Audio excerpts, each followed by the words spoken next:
Welcome to our podcast, Minds Over Media. I'm your host, Kara Hutchinson from the Southwestern Ohio Instructional Technology Association, or SOITA, a service of Public Media Connect. Today, my co-host is Sarah Schroder and one of her pre-service teachers, Hannah M., both from the University of Cincinnati. And today we're talking to Dr. Courtney Cook, Manager of Education for POV American Documentary, who has also done very impactful work with her PhD of Cultural Studies in Education. So we're excited to hear your point of view. Thank you. Thank you for having me. Start a little bit about your background and how you kind of ended up in the realm of POV and the documentary setting. I was a high school English teacher for a long time. And so in undergrad, I went through a traditional teacher training program, which is important to me, went to public schools, which are important to me. And I was trained in secondary English education. And then my last year of undergrad, I grew up in Georgia in a really rural town. In my last year of undergrad, I took a class called Literature of the Civil Rights Movement, where I just learned a lot of things that I hadn't been taught. And importantly, I learned that I was white, and I was shook by all that came to mean. And I sought out to get a master's degree. I wanted to learn more. I didn't want to stay in Georgia forever. And so I went to Boston and got a master's in African American Studies. And from there, I taught high school English again at a very different school. I taught high school English in Atlanta, and then I moved to Massachusetts and taught there. I taught in Wellesley, Massachusetts, which is a really different environment. Also, always public school, though. Publics are important to me. And then moved to Austin to get the PhD in cultural studies. And I think just how I ended. Oh, well, and then obviously I'm working at POV now. So that was a lot of years of my life, the PhD in cultural studies, which was in education. So I was working with future teachers and really shifted in a traditional teacher training program and shifted my focus from literature, sadly, because I really miss teaching literature, to thinking about power and historical relationships of power and structures and systems and ideology and gender and race and sex and all the things that are uncomfortable to talk about. That's what my class was about. That's what I would teach future teachers about, so they could step into these institutions with some understanding. And before I finished my PhD, I actually had moved back down to the Southeast, and I'm based in Austin. But I moved back to the Southeast, and this job for POV was posted, and that's how I ended up in documentary film. I was looking for jobs while I was finishing my PhD. Did not go on the job market for academic jobs. And it's really, so it's kind of like a career shift in a way, but I'm still working with educators. I'm still working with students. I'm working with artists and activists. And I think the text has shifted, like the text for me used to be like novels and poems, and now the text is documentary film. Which is fantastic, because I like how you followed kind of your passion, and you're still educating, but the lens it doesn't look traditional necessarily, like in a classroom with students. Yeah. Which is sad because I miss it. I miss it most, actually. Yeah. But you're doing and impacting those students, whether you realize it or not. Yeah, I hope so. I hope so. I know that before I started working at POV, I would show some POV films, and colleagues at the University of Texas would show some POV films in our ed program. And so that was really interesting, I think, to begin working with the filmmakers who had made these films that I had shown my students, which had moved my students in certain ways, or made certain ideas that I was introducing feel relevant in a felt sense. So that was really nice too. Yeah, I like that. Well, and I was curious how you've seen the POV, while we're talking about the documentaries, how you've seen those affect students, and the positive changes that have come out of their experience or interactions through watching a documentary like POV? That's interesting. I mean, I think POV documentaries are different in that they are driven.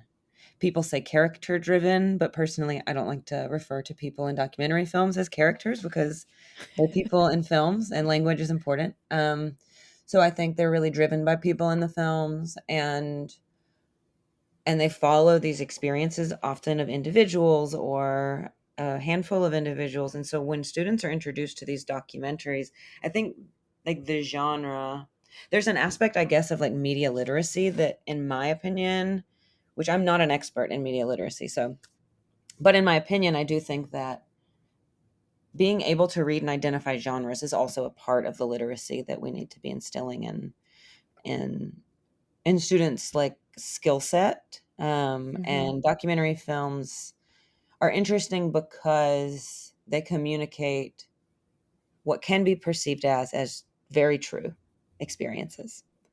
Um, and they offer experiences to students where they might see themselves either like completely unintelligible or like a place that they might be able to experience a life that they had never really even thought to imagine, which is expansive and touching, but like the experience might be similar. It's just like any story, encountering any story, like that moves people. I think what's really interesting about documentary film is that students and people assume a truth. They assign a truth to it, which isn't to say that it's not. It's just to say that somebody made this film in certain context, and there is still power at play within the making of the film and the screening of the film as well. Well, and I'm glad you mentioned power, Courtney, because we've had several guests who've talked about creation empowering students quite a bit. And media and citizenship being connected. So this idea of media education, this idea of media literacy as an endpoint being connected to developing great citizens in our society as well. So I think you are an expert in media literacy, whether you know it or not. Yeah. So how have you seen these documentary films grow that in classrooms where you've had some interaction? Like, have you seen it impacting this idea of student citizens or citizen creators, or just empowering the students when they get a hold of a documentary film that really touches them? I guess you asking me that makes me feel like maybe my work is a bit of a bummer. Because I'm teaching students about, I mean, I guess like when I would be teaching a film, a POV film in the classroom, and that's what I'm thinking about when you ask these questions, is how I implemented these films in my own classrooms. Yeah, absolutely. What it would do is like provide evidence to a degree of, like a theory of social reproduction, where we know that like schools are sites of like power and relationships that reproduce class position, racialized class positions. And then I would show a documentary that illuminated that experience, but made it less, maybe boring if students thought it was boring, which my students didn't, because it really blew their minds. I mean, I think what those documentaries I showed my students allowed is for like certain things they already knew to be true as really wise young people living in the world, who are already attuned in ways that maybe we don't even understand. It allowed for that to be affirmed, I think, and allowed for them to ask more questions. And likely, instead of encouraging my students to become empowered citizens, I would ask them to like what does it mean? What does an empowered citizen look like? What does a citizen look like? And what kind of power is granted to somebody who is read as citizen? And let's complicate this idea of democracy based on that. Like my work was really like challenging these ideas and then loving my students through it. If that makes sense.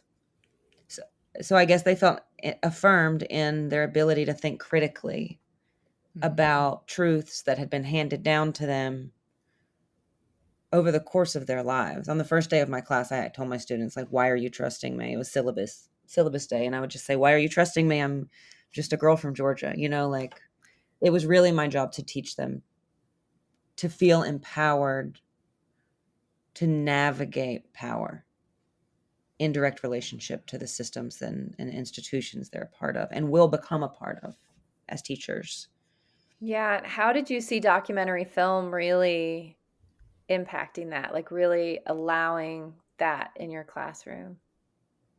Well, as teachers, like, we can say so much. And I think it's always helpful to have a choir, to have a chorus, like, especially because I teach difficult things, particularly around, race and class and gender and sexuality. And so for me to say, here's history, let's read some historical text together. And that could be a documentary. I used documentaries in other ways, like clips from documentaries that weren't POV documentaries. And then to step aside and bring in other voices, I think it can be even more, I don't know, encouraging for students, or it makes them be like, oh, this teacher isn't full of shit. Like, there's other people who are saying this too.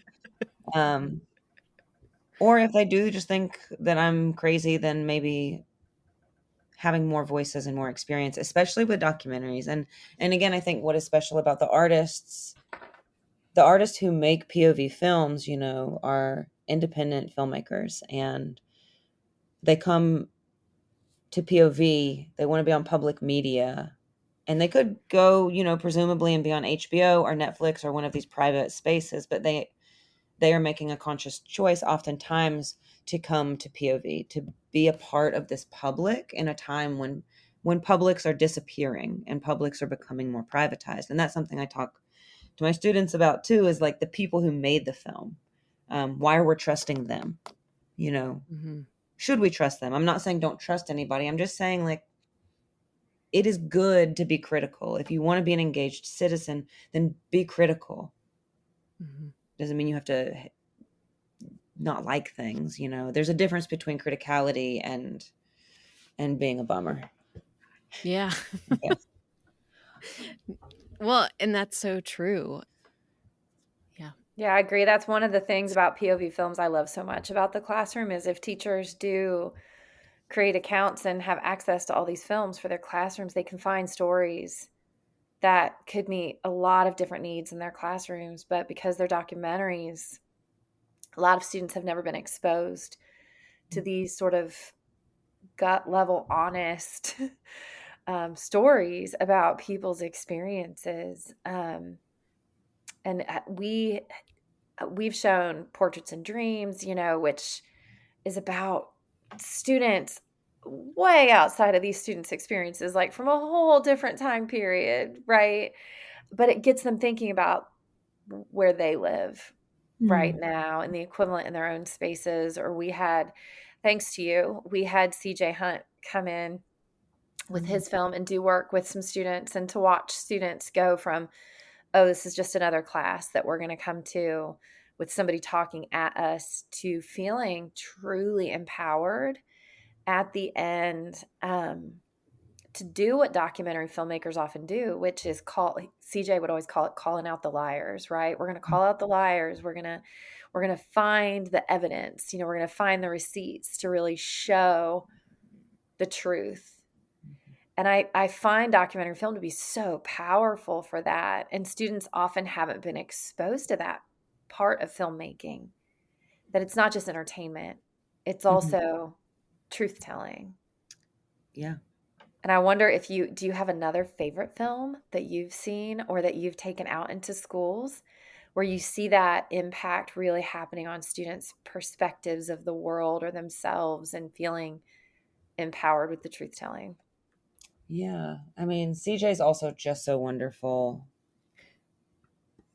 I think He is CJ's just a wonderful human being in general, let alone an artist. Yeah. And I think a teacher, he's a wonderful teacher, and his pedagogy Absolutely. is really engaging and care forward and fun and funny. And he's talking about really intense stuff. And I think he's got a gift, and that gift translates into his film as well. It's really nice for me to hear from y'all also. Maybe y'all can tell me more, the impact that our films have had, because that is one difference. Now that I'm at POV, you know, I'm working in less direct contact with teachers and students, and I'm not in the classroom as often. And that is like, I love hearing how these things go. A favorite film. This is tricky. I'm not avoiding the question. It's tricky because they're all my favorite. Well, maybe not favorite film, because that's sort of like saying this is my favorite child, you know, but like maybe favorite thing you've been able to take into the classroom. Okay. It just depends. I mean, it truly just depends what kind of curriculum you're trying to build. I think, you know, like, because there's a lot of different activities to bring in.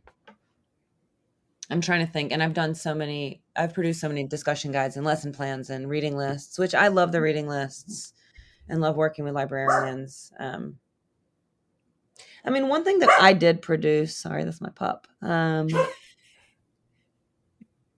with folks at PBS Education. I loved it because it was collaborative and because the structure was like the value was like, you could see it in the way that you built the way the program was built. And by that I mean it was definitely geared towards anti-racist teaching tools and supporting teachers. It's called POV Watch Club, and it's on PBS Education, PBS Teachers Lounge. And what we would do is make certain films available.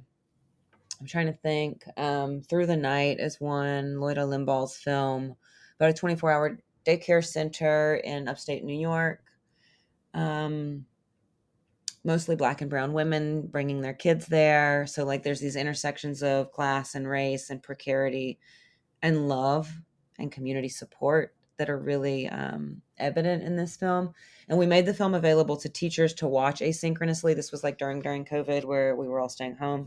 We would make these films available for teachers, and then we would bring guests on. And we would bring 3 guests, often who didn't know each other, but who worked in some context in relationship to the film. So I think for Through the Night, we brought in somebody who worked, I'm just not going to remember, it worked as a support for caregivers in some way, child caregivers, and then like early childhood educator and somebody else. And we would moderate a conversation that was really just about the impacts and the relationship between the film and education.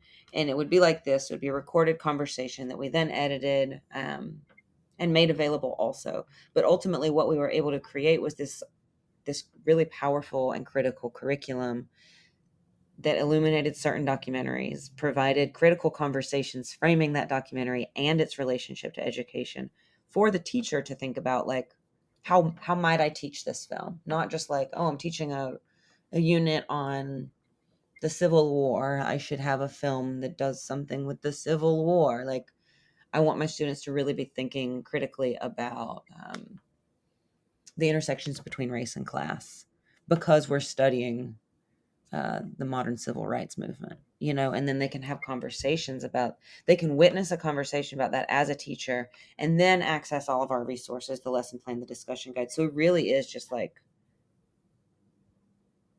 what is the phrase? A turnkey kind of deal. So it was really, I think like I felt really good about bringing that into classrooms. And the reason that we made it is because I participated in a conversation. PBS Education started, I think after George Floyd's murder, started larger conversations, webinars, tools for anti-racist teaching, they called them. And there was such a overwhelming response to that we just listened to that response and provided more resources. So it felt in a way like we were engaging in a very like streamlined way documentary and its capacities for making impacts in education through these historical contemporary structures and systems that we still grapple with, and then giving teachers materials to take into their classroom. Now, I don't really know if they took them into their classroom, what their students thought, because I don't get to go into their classrooms anymore. Yeah, but that's called POV Watch Club, and that's on PBS. That's a really great resource. And if your teacher, and we'll share that resource for POV Watch Club with everyone who's listening, because It is a fantastic resource for teachers. Please sign up so you can see the library available to teachers, and you can see how to sign up to get these films into your classrooms. It's just a phenomenal resource. Yeah, for free. Yeah. Nothing's I'm free curious. these days, and this is free. Yeah, I I know, know. you can't beat free, Yay! right? Um, what is like one thing you wish you knew when you started out in the world of education? That's a great question. I think I wish I knew that I didn't have to know everything. And that like not knowing everything was actually a really, really cool place to inhabit, because that meant I always had more stuff to learn, and that's an exciting perspective, like a exciting prospect, you know. I think as a new teacher, I really felt like, oh shoot, I have to know everything because I am the teacher. I felt like I had to like be somebody who wasn't myself. I'm not like a very professional person, and that's okay. I think there's like entire fields of study on teacher identity now that I know about, you know, and back then I was just like, I don't want to have to wear a dress, you know. I was 21 when I started teaching. I was very young. Yeah, maybe those things, that I could be myself and trust myself and tell my students, I don't know. Great question. There's a great film that's not a POV film, about the Raza Studies program in Arizona, at Arizona State. Precious Knowledge, it's called. I used to show that to my students. I used to show parts of Walkout, about the LA walkouts, the student walkouts. American Promise, which is a POV film about Idris, who I got to meet working at POV, which is very funny because this follows Idris as like a little baby child all the way through high school, and he goes to a private school in New York, as a young black boy, and he's one of the only young black boys in this mostly white school. I'll try to think of some other docs that I showed that were like deeply entangled with education and specific educational issues. I also, in one of my classes, watched Brother Outsider, which was about Bayard Rustin's life. That is a POV film. I was happy to learn that. And honestly, the thing that changed my life when I was a student, about your age, Hannah, was when I took that class in undergrad. And the way that I learned most everything is by watching. We watched Eyes on the Prize. I don't know if you've ever heard of that, but it was like a many disc series that covers the modern civil rights movement, disc by disc. And by disc, I mean like DVD, because that is, I'm older than I dress. And yeah, it blew my mind. And it made, I think something about archival footage can be really powerful too, to hear songs. It completely changed my life, seeing that extended docuseries and reading novels in relationship to that.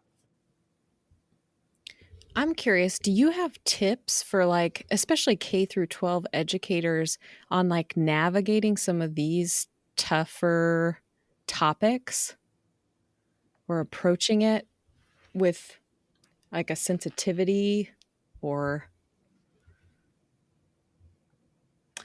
Yes. And my first tip is to recognize that there is a reason that they feel discomfort around these issues.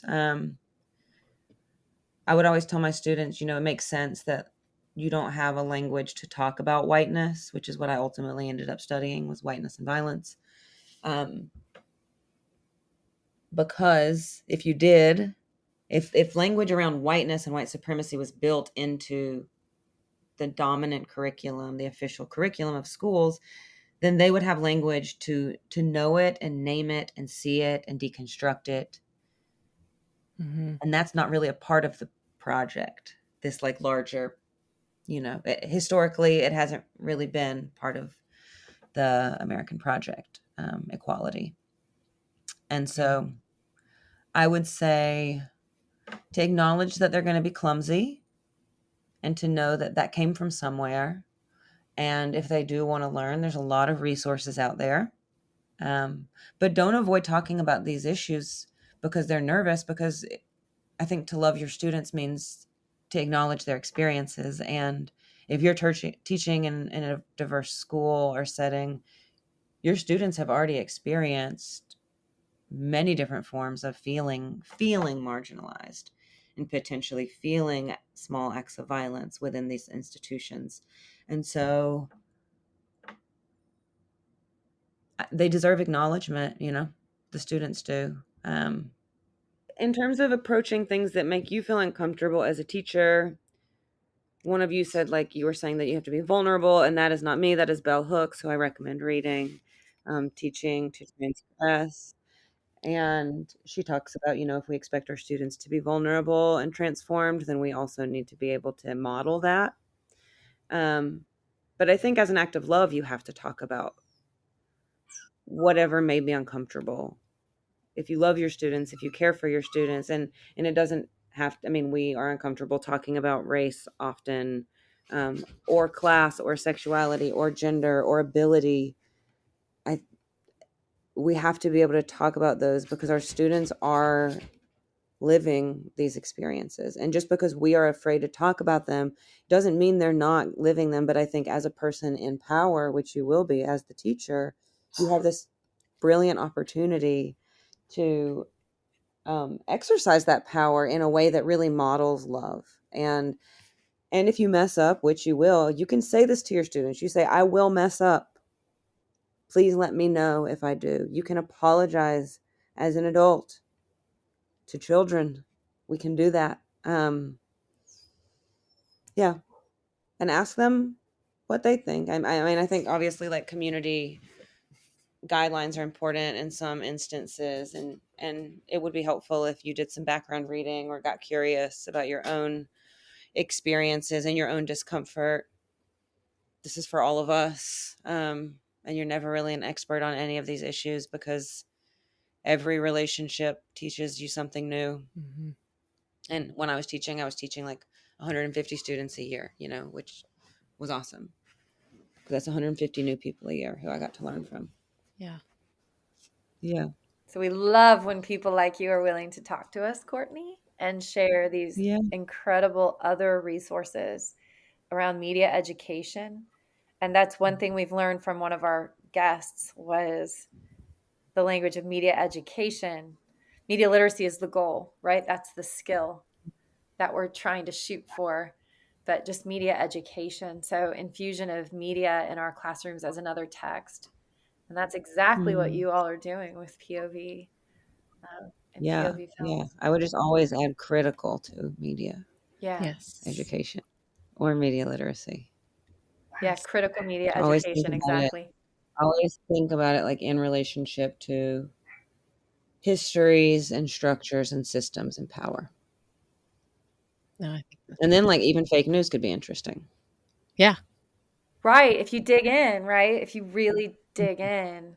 With that lens. Yeah. Mm-hmm. Yeah. Yeah. Thank you. Thank y'all for talking to me today. And thank you so much. Thanks for listening to our Minds Over Media podcast. We hope you enjoyed our conversation today and learned something new. You can find the show notes and resources in the podcast description on your listening platform. For information on earning contact hours for listening, visit teachercampus.org and under all courses, search Minds Over Media. This podcast is produced by SOIDA and CET EdTech in partnership with the University of Cincinnati.